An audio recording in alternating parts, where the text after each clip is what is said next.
Венчание за колючей проволокой. Жители Томска решили скрепить брачный союз в одной из хакасских колоний. В исправительном учреждении на территории нашей республики супруга отбывает наказание. Муж ждет ее на свободе. На необычной церемонии побывал Виктор Буров. Последнее приготовление перед самым волнительным в жизни событием. Даже находясь за решеткой, Светлана сумела создать себе романтический образ. Да такой, что супруг не может оторвать глаз.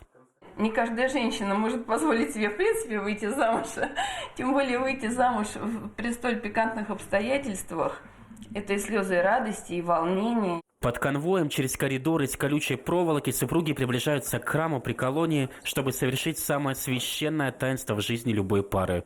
Венчание проходит по всем канонам православия. Сергей и Светлана каются в грехах перед батюшкой, совершают обряд причащения и только потом на головы супругов возлагают священные венцы. Во имя Отца и Сына и Святаго Духа.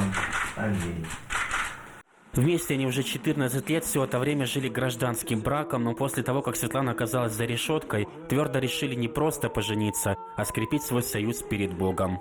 Мы об этом и молимся, чтобы Господь им дал силы для того, чтобы пронести сквозь всю свою жизнь верность, любовь, терпение друг к другу, смиренное такое состояние, когда ведь не всегда бывает гладко в жизни супругов, бывают и ссоры, и обиды.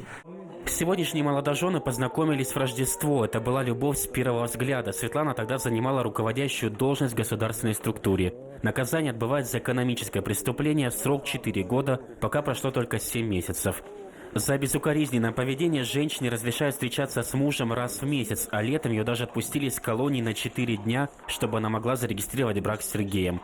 Светлана признается, что, оказавшись за решеткой, больше всего боялась, что любимый мужчина от нее отвернется. Переживаем, созваниваемся, письма пишем.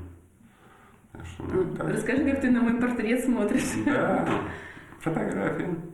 Портрет, ухожу, говорю, все, пошел на работу.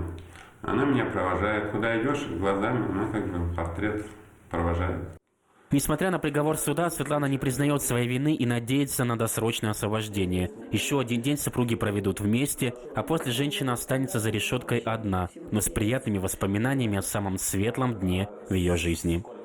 Виктор Буров, Сергей Казьмин, Вести, Хакасия.